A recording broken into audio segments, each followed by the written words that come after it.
حضرت امام حسن سے آ کے وظیفہ پوچھا، اس شخص نے کہا حضور اولاد کوئی نہیں تو وظیفہ بتائے، تو آپ نے فرمایا استغفار پڑھا کر، کیا کر؟ اس نے کہا ٹھیک ہے۔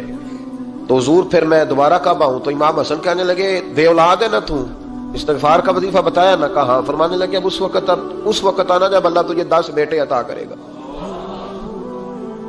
کتنے؟ 2 4 نہیں، 10 ہی کہہ دیے۔ تو حضرت امیر معاویہ رضی اللہ تعالیٰ دیکھا، کہنے لگے حسن اتنا بڑا دعویٰ؟ آپ فرمانے لگے میں نے کہہ دیا نا تو اللہ فضل کرے گا، ہاں ہاں اللہ خیر کرے گا، خیر ہو جائے گی۔ وہ شخص کئی سالوں کے بعد آیا، کئی سالوں کے بعد، تو حضرت امیر معاویہ کو بھی ساتھ لایا، کہنے لگا حضور اللہ کے فضل سے اللہ نے 10 بیٹے عطا فرمائے، پورے 10 ہی اللہ نے دیے۔ تو حضرت امیر معاویہ کہنے لگے جناب بات تو آپ کی سچی ہو گئی، پر مجھے بھی بتائیے وظیفہ کہاں سے لیا؟ فرمانے لگے قرآن پاک سے، سورہ نوح کی 10 11 12 آیت پڑھو۔ اللہ فرماتے ہیں تم استغفار پڑھو، میں تمہاری بیٹوں سے بھی مدد کروں گا، مالوں سے بھی مدد کروں گا۔ تو میں نے استغفار بتائی تھی، اور قرآن میرے اللہ کا ہے، رب کا وعدہ جھوٹا ہو سکتا؟ فرمایا 10 بیٹے ملنے تھے، میں نے کہہ جو دیا تھا۔ اور میرے بھائیوں یاد رکھیں، استغفار اللہ کی رحمت نازل کر۔ ایک ہوتا ہے خوف، ایک ہوتی ہے خشیت۔ خوف والے لوگ توبہ کرتے ہیں، خشیت والے استغفار کرتے ہیں۔ ایک ہوتا ہے خوف، ایک ہوتی ہے خشیت والے استغفار کرتے ہیں۔ نبی کریم علیہ السلام نے فرمایا میں دن میں 100 مرتبہ استغفار کرتا ہوں، دن میں۔ توبہ والا کہتا ہے کہ میں بھول گیا تھا، مجھے معافی مل جائے، اور خشیت والا کہتا ہے میرا یار ناراض نہ ہو جائے، وہ استغفار ہی کرتا رہتا ہے، وہ معافی مانگ۔ حضرت رومی نے مثال دی ہے، فرماتے ایک عورت تھی تو بھیک مانگا کرتی تھی، ایک دن بادشاہ کے دروازے پہ بھیک مانگنے گئی تو بادشاہ کو پسند آ گئی، اس نے نکاح کر لیا۔ 20 کنیزائیں اس بی بی کے پاس تھی خدمت کرنے کے لیے، روٹی دینے کے لیے، کپڑا دینے کے لیے، لیکن وہ ہر وقت روتی رہتی تھی، ہر وقت روتی۔ ایک سمجھدار کنیز کہنے لگی کہ ملکہ اب تیرا درجہ بہت بڑا ہے، تو ہر وقت روتی رہتی ہے، معافی ہی مانگتی رہتی ہے ہر وقت، کون سی ایسی نعمت ہے جو تیرے پاس نہیں؟ تو وہ کہنے لگی اس لیے تو روتی ہوں۔ کیا مانا؟ کہنے لگی اس لیے روتی ہوں کہ میں اس قابل نہیں تھی جو مجھے مل گیا، کہیں میرے سر کا سائیں ناراض نہ ہو جائے، وہ کہیں بگڑ نہ جائے، مجھے پتا ہے کہ میں کیا تھی اور مجھے کہاں تک پہنچا دیا، میں روتی اس لیے ہوں کہ کبھی کہیں وہ ناراض۔ حضرت عمر اس لیے روتے تھے کہ کہیں مصطفیٰ ناراض نہ ہو جائے، حضرت ابو بکر اس لیے تڑپتے تھے کہ کہیں اللہ کا فضل روٹھ نہ جائے۔ یہ جو مولا علی اپنے کمرے میں بیٹھ کے زور زور سے استغفار پڑھتے تو اس لیے نہیں کہ بڑے پاپ تھے جن کی معاذ اللہ معافی مانگتے تھے، اس لیے کہ رب رسول کہیں ناراض نہ ہو۔ خشیت تھی کہ جہاں ہم پہنچے ہوئے کہیں وہاں سے واپس۔ استغفار بندے کی اللہ سے صلح کرا دیتا ہے، بندے کی رب سے صلح ہو جاتی ہے جب استغفار۔ دیکھیں نا بڑی سادی سی بات ہے کہ 2 بھائی ناراض ہو تو بڑا کہتا ہے اس نے میری بے ادبی بڑی کی، تو چھوٹا اگر پاس آ جائے اور پیر پکڑ لے کہ چل یار معاف کر دے، تیرا بھائی نہیں۔ پتہ کیا ہوتا ہے؟ صرف معافی نہیں ملتی، ہاں صرف معافی نہیں، چھوٹے نے بے ادبی کر دی، بڑے کو تکلیف ہوئی، بات جب آگے بڑھی نا تو بڑے نے شکوہ کیا، جب لوگوں نے چھوٹے کو سمجھایا تو چھوٹا جب معافی مانگتا، ادھر دیکھو میری طرف، جب چھوٹا معافی مانگتا ہے نا اٹھ کے جاتا ہے اور بڑے کے پیر پکڑتا تو میرا معاف نہیں کرتا، بڑا رو بھی پڑتا ہے، بڑا رو بھی پڑتا ہے، اور وہ کہتا ہے کہ وہ میں اور تم اماں کے پاس اکٹھے بیٹھتے، ایک باپ کی موٹر سائیکل پہ اکٹھے بیٹھتے، تو تیرا اور میرا رشتہ اتیار تو نے یہ کیوں؟ وہ جو آنسو نکلتے ہیں نا وہ درد ہوتا ہے، وہ کیف ہوتا ہے، وہ سوز ہوتا ہے، وہ لذت ہوتی ہے، وہ پیار ہوتا ہے۔ رب کہتا ہے تو معافی مانگ، انہو کان غفارا، تو معافی مانگ، میں تجھے معاف بھی کروں گا، تیرے اوپر رحمت بھی فرماؤں گا، تیرے اوپر کرم نوازی بھی کروں گا، تجھے نواز دوں گا، تجھے عطا کروں گا۔ حضرت موسیٰ کلیم اللہ علیہ السلام کا زمانہ مبارکہ تھا، قحط پڑ گیا، بارش نہیں ہوتی۔ ہم لوگ نا اب تو خیر ہمارے پاکستان میں تو ٹیبل ٹاک ہوتی ہے، ٹاک شو ہوتے ہیں، ہمارے ہاں تو پتہ کیا جاتا ہے کہ بارش ہو کیوں نہیں رہی، پھر اس پہ یہ ہوتا ہے کہ دھواں بڑا چڑھ گیا ہے، حالات بڑے خراب ہیں، فلاں ایسے ہو گیا، قحط کا۔ ہم تو اسباب تلاش کرتے رہتے ہیں نا جی، فوق بہت زیادہ ہے، فلاں چیز ایسے ہے، فلاں چیز ایسے، ہم تو یہ تلاش کرتے رہتے ہیں۔ وہ لوگ یوں نہیں کرتے تھے، وہ سیدھے جا کے مسلوں پہ بیٹھتے تھے، اس لیے کہ وہ کہتے تھے جب رب چاہتا ہے تو پھر کوئی چیز کسی چیز کو روک سکتی، وہ سیدھے مسلے پہ بیٹھتے۔ اعلیٰ حضرت فاضل بریلوی رحمۃ اللہ علیہ کے پاس ایک مولانا محمد حسین آئے، وہ فلکیات کے بڑے ماہر تھے، تو اعلیٰ حضرت نے فرمایا ذرا ستاروں کا حساب لگا کے دکھاؤ بارش کب ہوگی؟ کہنے لگا پورا مہینہ تو نہیں ہوگی، تو اعلیٰ حضرت رحمت اللہ علیہ فرمانے لگے کہو کہ میرا علم کہتا ہے مہینہ نہیں ہوگی، اللہ چاہے تو ابھی ہو سکتی ہے۔ کہنے لگا جی وہ تو ٹھیک ہے پر میرا علم، وہ جیسے روز لوگوں نے پیر نیٹ ٹو شہنشاہ صاحب نہیں کھولے ہوتے کہ بارش کب آئے گی، اور اس کی طرف نہ دیکھ، مصلے پہ بیٹھ، مہربانی کر مصلے پہ بیٹھ، اللہ کی بارگاہ میں حاضر ہو، اس سے معافی مانگ، اسے منا تاکہ وہ رحمت کی بارش۔ کہنے لگا جی میرا علم کہتا ہے۔ تو اعلیٰ حضرت فرمانے لگے پھر وہی بات، تو کہ اللہ چاہے تو بارش ابھی، لیکن یہ جو اڑ گئے ہیں نا بیچارے، یہ اڑ ہی گئے ہیں، یہ جہاں الجھ گئے ہیں وہاں یہ لوگ الجھ گئے، اللہ ہمیں الجھنے سے محفوظ فرمائے۔ تو اعلیٰ حضرت اٹھے تو فرمایا ٹائم کیا ہوا ہے گھڑی پہ؟ کہنے لگا جی 12۔ تو اعلیٰ حضرت نے گھڑی گھمائی، اب کیا بج گیا؟ کہنے لگا 4 بج گئے۔ فرمانے لگے بج گئے نا 4؟ کہنے لگا جی آپ نے گھڑی گھما جو دی ہے۔ فرمانے لگے اللہ بھی جب چاہے تو ستارے گھما دیتا ہے، اللہ بھی ستارے گھما دیتا ہے بارش۔ کہنے لگا جی وہ تو ٹھیک ہے پر مہینہ نہیں ہو سکتی۔ اڑا ہوا بندہ، اس کا کوئی علاج ہے جو اڑ جو جائے، اس کے لیے قرآن کہتا ہے وَإِذَا خَاطَبَهُمُ الْجَاهِلُونَ قَالُوا سَلَامًا، اسے سلوٹ کرو دور سے، اسے کو تو جان اور تیرا۔ کہنے لگا جی ہو نہیں سکتی پورا مہینہ۔ فرمانے لگے یار تو جا اپنا کام کر۔ وہ شخص کہتا ہے میں نے دروازہ کھولا اعلیٰ حضرت کا، کمرے سے باہر نکلا تو تیز بارش ہو رہی، واپس آیا تو میں نے کہا احمد رضا یہ عقیدہ کہاں سے لیا ہے؟ فرمایا دروازہ مصطفیٰ سے لیا ہے صلی اللہ علیہ وسلم۔ تو یاد رکھیں کہ اللہ کو منانا چاہیے، استغفار کرنا چاہیے، اس کی برکات۔ حضرت موسیٰ ساری قوم کو لے کے نکل گئے۔ آؤ بھائی میدان میں اللہ کی بارگاہ میں استغفار کریں اور بارش کا سوال کریں، بارش مانگے۔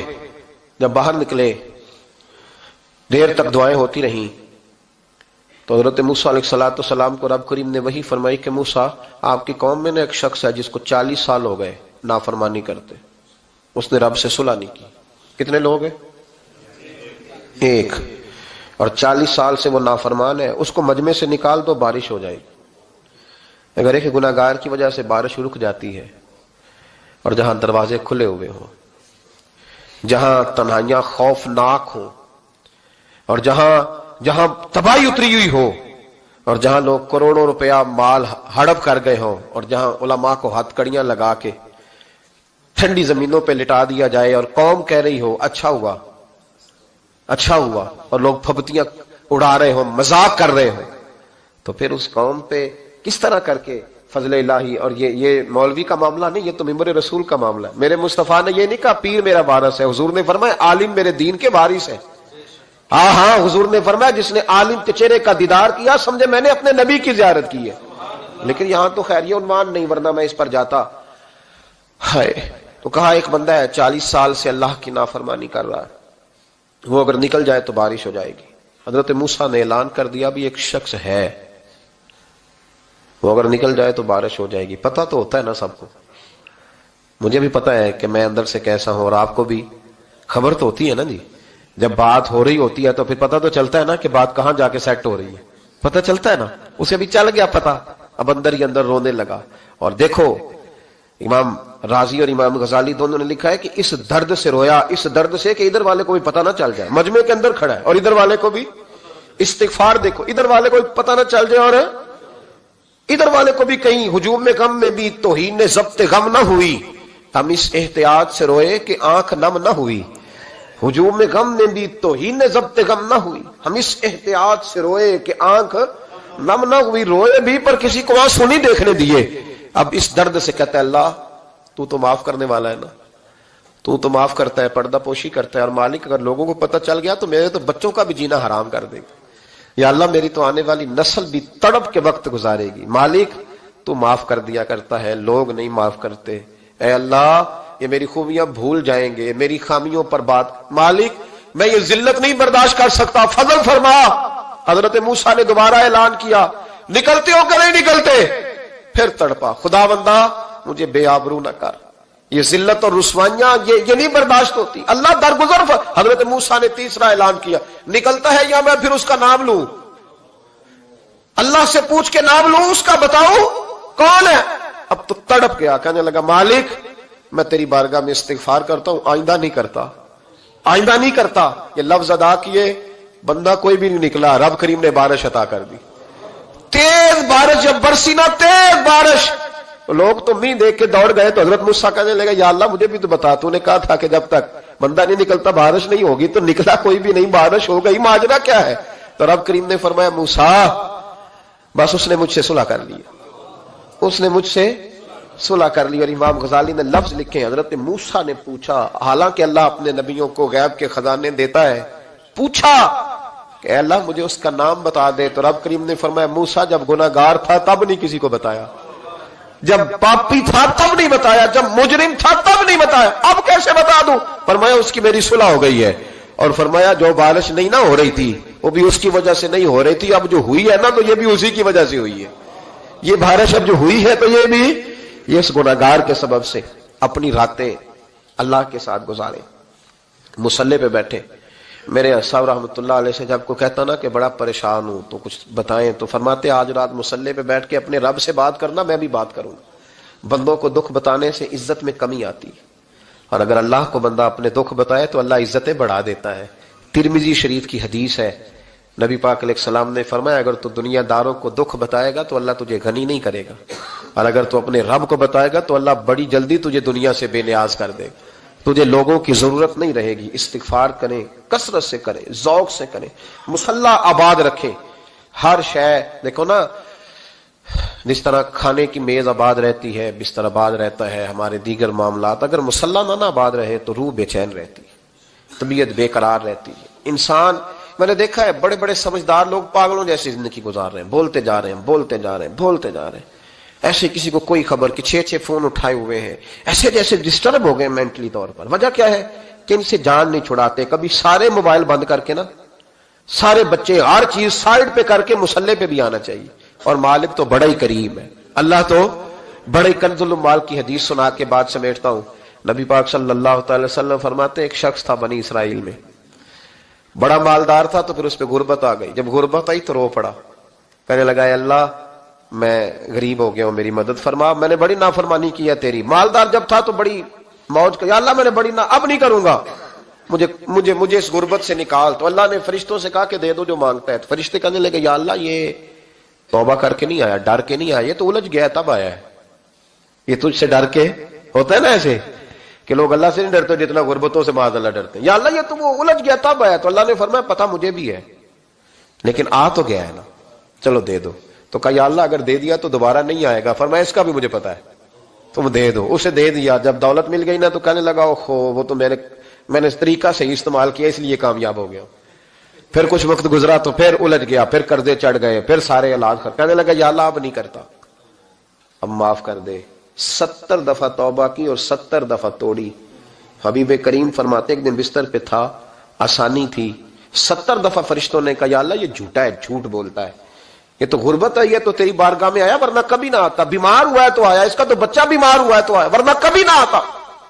70 دفعہ توبہ توڑی۔ ایک دن رات کو بستر پہ لیٹا تھا، دولتیں بھی تھی، آسانیاں بھی تھی، دل میں خیال آیا میں کتنا جھوٹا ہوں، جب الجھ جاتا ہوں تو اس کے دروازے پہ جاتا ہوں اور وہ کتنا کریم ہے، مجھے خالی نہیں لوٹاتا۔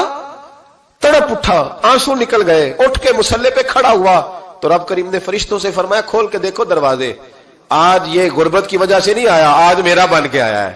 تو یا اللہ پہلے تو دولت دیتا تھا، آج کیا دے گا؟ تو محبوب فرماتے اللہ فرماتے اب میں اسے بغیر حساب کتاب جنت عطا کروں گا۔ استغفار کریں، اس کے حضور حاضری دیں۔ جس طرح سارا کچھ چھوڑ چھاڑ کے لوگ کہتے ہیں کہ 1 مہینہ میں نے کسی سیاحتی مقام پہ رہنا ہے، میں نے اب کسی ٹھنڈے علاقے میں چلے جانا ہے، برف باری دیکھنی ہے، سیر کرنی ہے، 10 دن کی چھٹیاں وہاں گزارنی ہے، چلو 7 چھٹیاں وہاں گزار لو، 3 دن اپنے اللہ کے ساتھ گزارو، روزے رکھو، دن کو رات کو قرآن شریف پڑھو، تلاوت، کچھ وقت دو اللہ کے ساتھ حضور پر درود و سلام بھیجنے کے لیے، نبی پاک کی نعت کے لیے، اذکار کے لیے، بزرگوں کے لیے، پھر دیکھنا اللہ روح کو کتنا سکون دیتا ہے۔ آخر دعوانا الحمدللہ رب العالمین۔